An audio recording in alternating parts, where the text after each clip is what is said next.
afraid of? What are the existential threats? And they said things like tuberculosis, famine, war.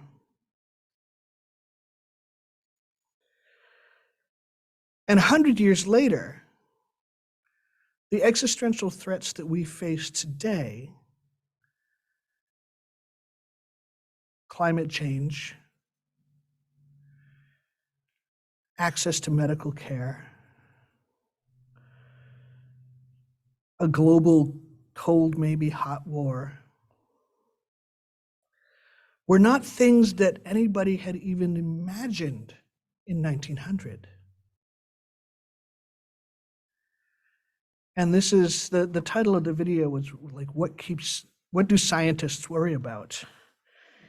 And he says, what keeps me awake at night is thinking about the things 100 years from now that will terrify us, that we can't even imagine today.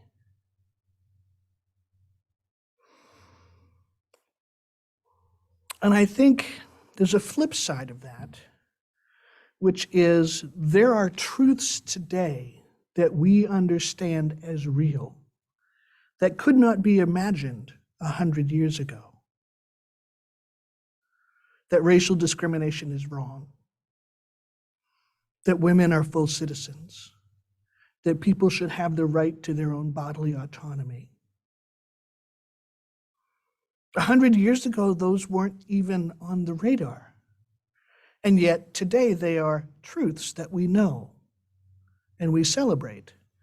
So what might be the truths 100 years from now that are just matter-of-fact truths, of course?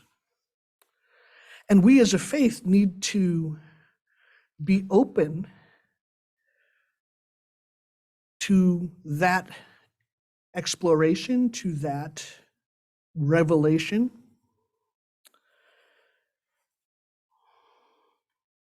And much of that learning about these emerging truths is going to challenge our long-held understanding of the way things are.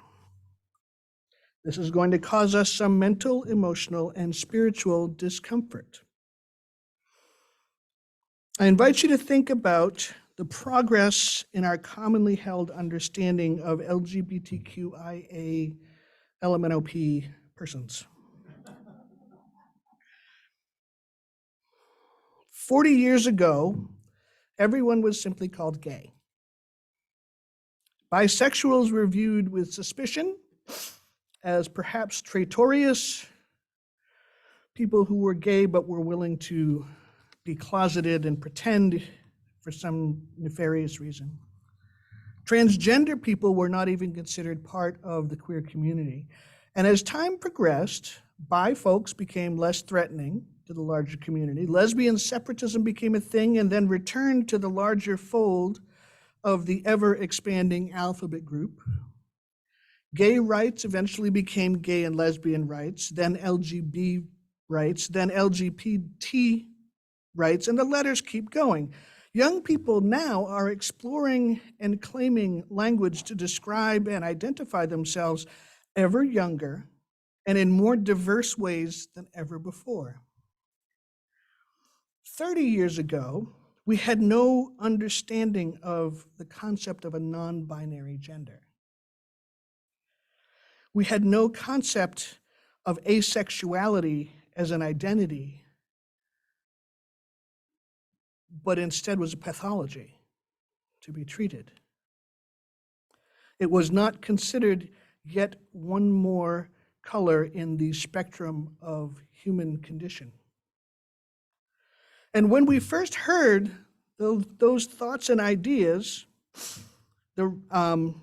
many resisted. That's too weird, too foreign, too unfamiliar. They're going to make the rest of us, we who have assimilated into the heteronormative culture, look bad. I remember the March on Washington in 1993 for LGBT LMNOP rights. And it changes so often, I just add the letters because I'm going to miss them. I know I will. But I remember that march, and all of the speakers talked about how we are your family, we are your neighbors, we are your teachers, we are non-threatening, we are not different, we are just like you. And that sort of assimilation leaves the most marginalized of the marginalized out. It leaves the drag queens out. It leaves the leather daddies out. It leaves the purple-haired, genderqueer, pansexual, polyamorous 17-year-old out, right? Because everybody was trying really hard to be soccer moms from Falmouth, right? When we forget that it was the drag queens and the leather daddies and the leather dykes that took it on the chin at Stonewall because they were the easy targets.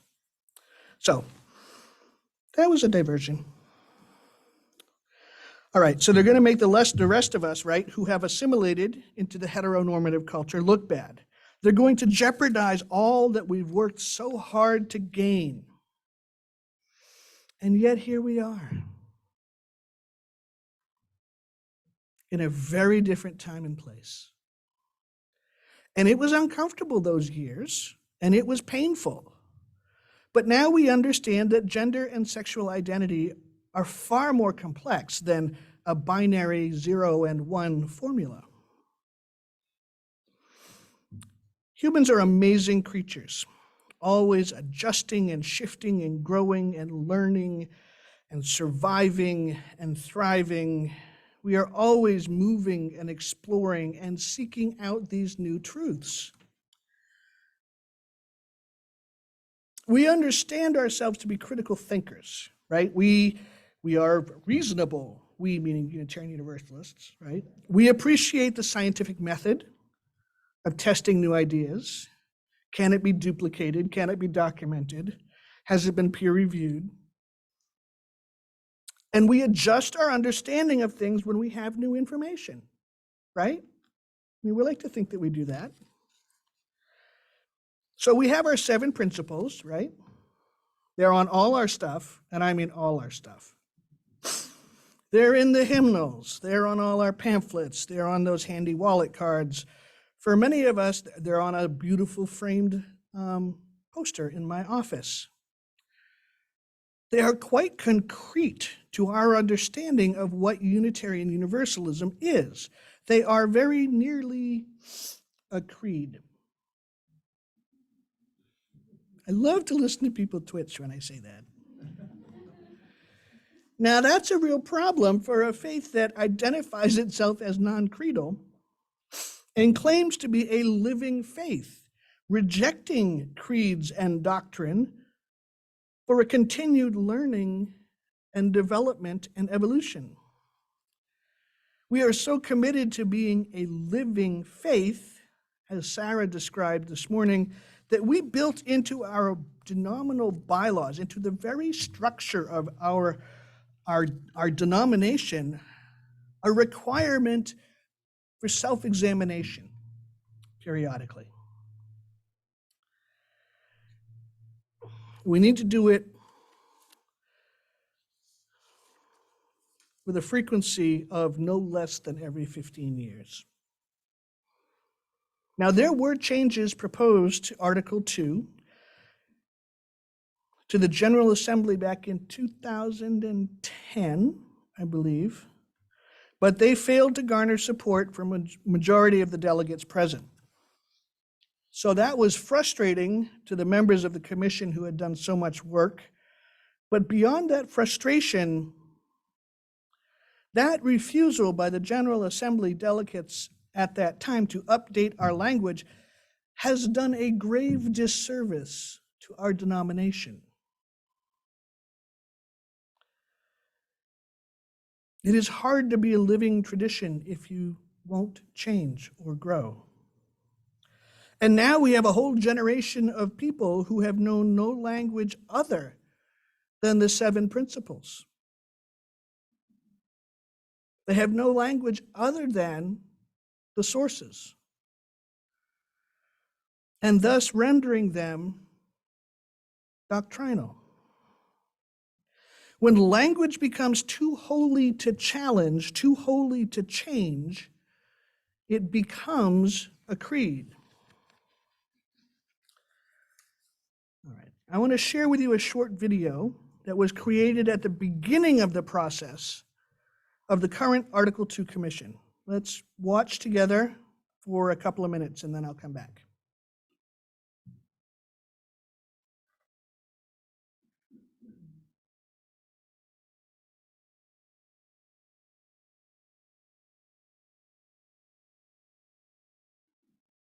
Claire's nodding. She promises it'll be there. It's buffering. There we go.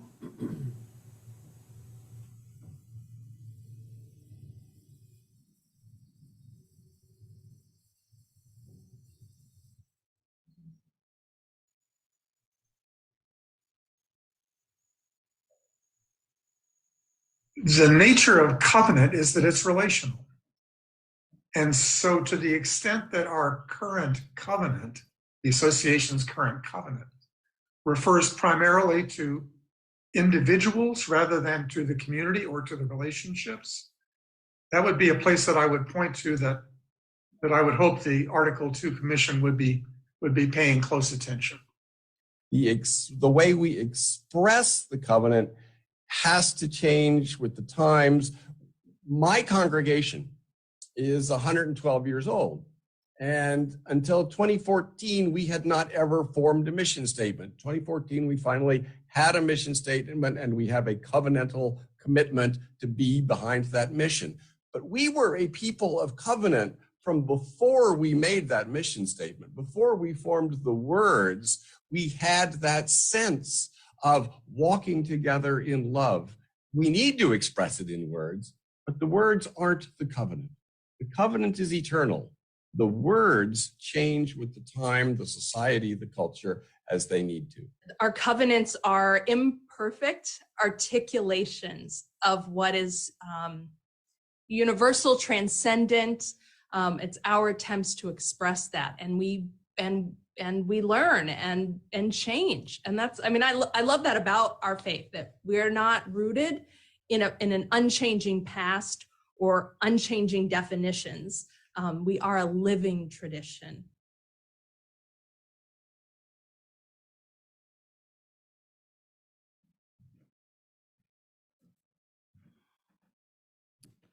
Those were the words of First Reverend Bill Sinkford, who's a former UUA president, Reverend Meredith Garman, and current UUA president, Reverend Susan Frederick Gray. I think she might be Reverend Doctor. So, the Article 2 Commission's recommendations were released this past year. And as when any kind of change is offered to a large group of people, there has been a wide variety of responses to those proposed changes. Now, the most important thing to remember about these proposed changes is that they are all rooted together at the central point of love. Okay? The proposed language for Article 2 and efforts in recent years to include an eighth principle call on us to recognize systems of oppression and white supremacy both within and without our organization, and work to dismantle those systems so that all may have the experience of a truly liberatory faith. Sometimes, I would argue most times, the work of self-examination and transformation requires us to do some challenging, even frightening things. Requires us to commit to a change when we don't know the outcome. We don't know what lies over the bridge. We have to have faith that there will be a place to land. Now, none of us likes to examine ourselves closely and report on what we find. None of us wants to take a close look at what we believe and see that it is rooted in injustice. None of us wants to be ashamed or embarrassed to realize that what we have believed for so long has been based in fallacy. None of us wants to learn that we may have been doing actual harm while thinking we were doing the right thing. We all get a little queasy riding up the incline of a bridge that does not offer a clear vision of our safe landing. It takes a degree of faith to do that, and we struggle with the concept of faith. For me, I go through this every time I land at Logan Airport. I am always convinced we're going to hit the water before we hit the runway. I've been known to lift my feet. But I have to have faith that the landing will be there. So this next piece I want to talk to you about, I offer with some trepidation. This congregation, for better or worse, is relatively isolated from the larger Unitarian Universalist world. That's bad, but it also can be good, because there are some nuts out there.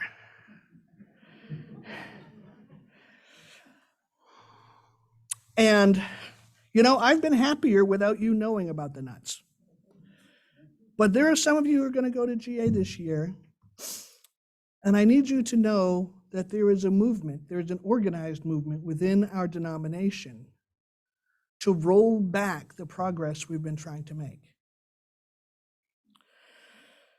There is a movement that believes that there exists some kind of deep state cabal of woke activists determined to eliminate the influence of old white men in favor of young queer women of color. It is no coincidence that they use this kind of language when the sole nominee for UUA president is Reverend Dr. Sophia Betancourt, who happens to be under 50 years old, queer, and a woman of color. As a people who prefer not to engage in actual direct conflict with one another, the pushback is being framed in ways that offer plausible deniability. There are arguments about specific language, syntax, punctuation. It should be mentioned that many of these are the same folks that argued so vociferously against changing men and women to people in our traditions a number of years ago. Now, the curious thing is, arguing about grammar and other technical minutiae is a sabotage tactic recommended by the CIA Simple Sabotage Field Manual, created in 1944 on how to infiltrate and undermine groups deemed dangerous to U.S. political interests. I bought that just to have it on my shelf and marvel at. It's a little thin volume. It apparently was a pamphlet at one time. But in the introduction to that little volume, the CIA describes physical sabotage like slashed tires, fouling gas lines, and damaging electrical infrastructure. But also the following. A second type of simple sabotage requires no destructive tools whatsoever and produces physical damage, if any, by highly indirect means. It is based on universal opportunities to make faulty decisions, to adopt a non-cooperative attitude, and to induce others to follow suit. Making a faulty decision may be simply a matter of placing tools in one spot or instead of another. A non-cooperative attitude may involve nothing more than creating an unpleasant situation among one's fellow workers, engaging in bickerings, or displaying surliness and stupidity. It continues, this type of activities, sometimes referred to as, quote, the human element, is frequently responsible for accidents, delays, and general obstruction, even under normal conditions. The potential saboteur should discover what types of faulty decisions and the operations are normally found in this kind of work and should then devise his sabotage so as to enlarge that margin for error. Oh, haven't we all been on that committee? Where there's one person who says, well, I don't like the language in that. That's a passive verb.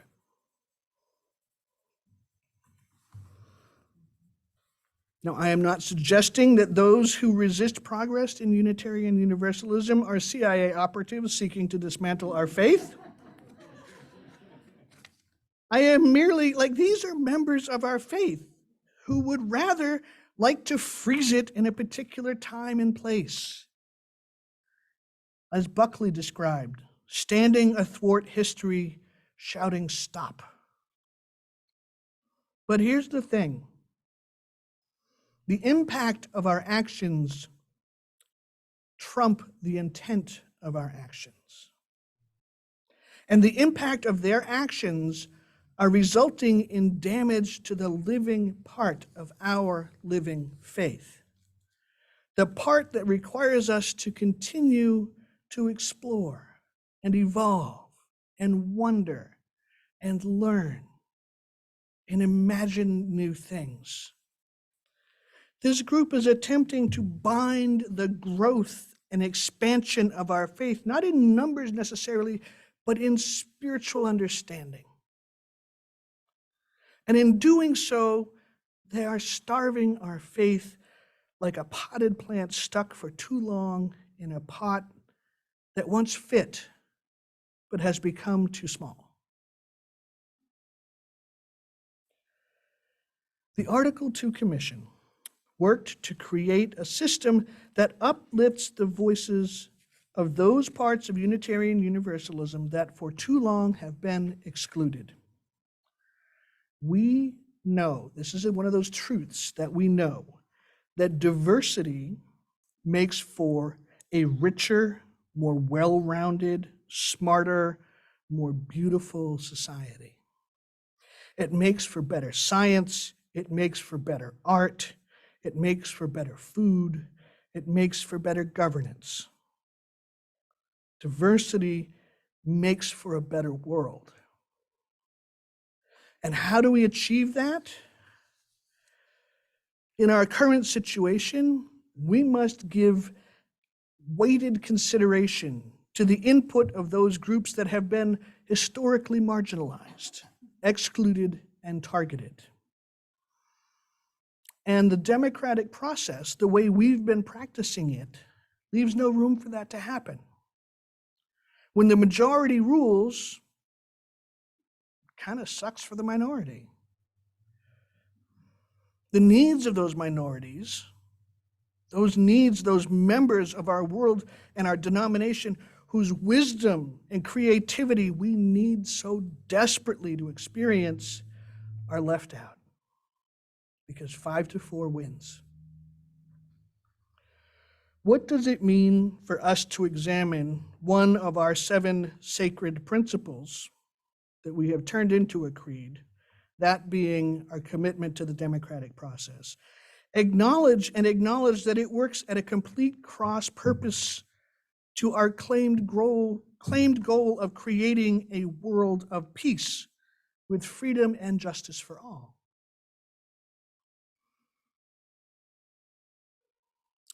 There are voices proclaiming that the draft language of this Article 2 thing represents a power grab from the overly woke cabal in UUA leadership.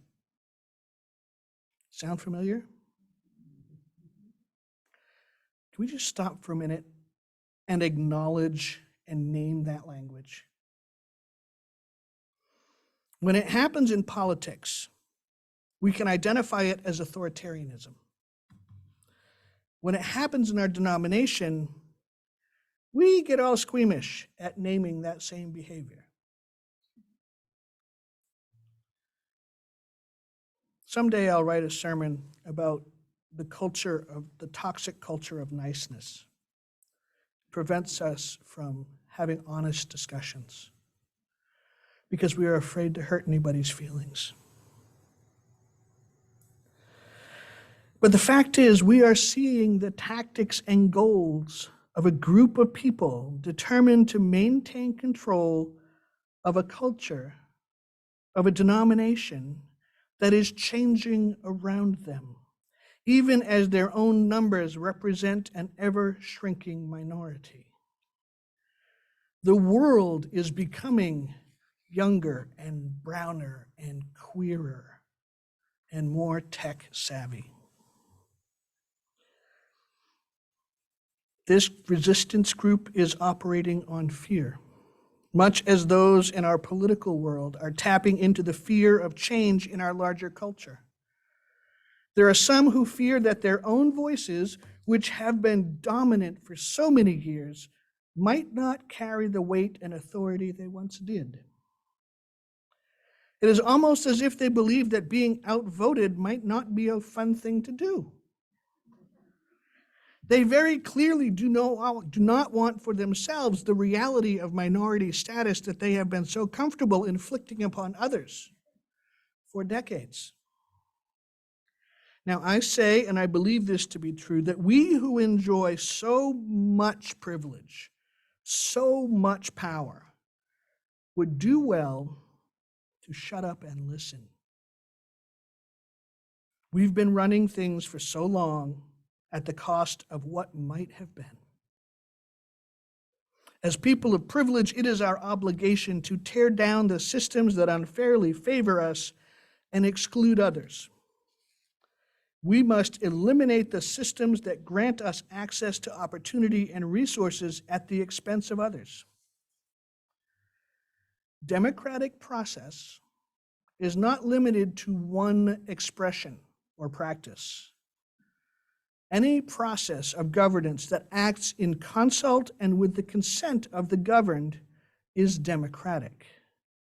We can rethink how we do this. Those words in our bylaws were put there by us, and we can move them around. When we know better, we do better. That's what it means to be a living tradition. As we learn, we progress, and we change our behavior. And change is always challenging. If it was easy, we'd do it way more often.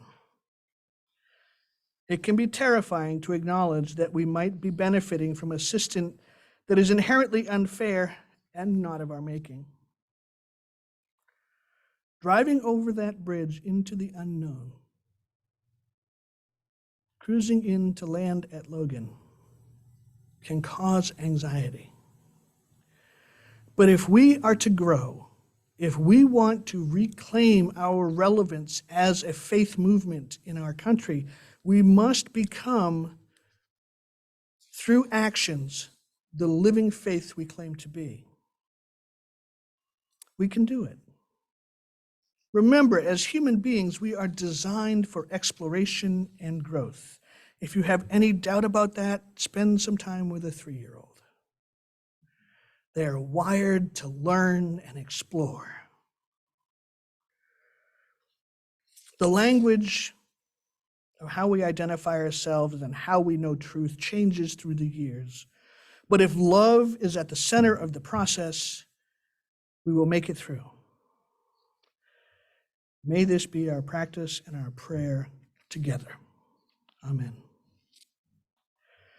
Now, let us rise together in body or spirit and join in singing closing hymn number 1020 in your blue hymnal, Wo Ya Ya, which seems so appropriate.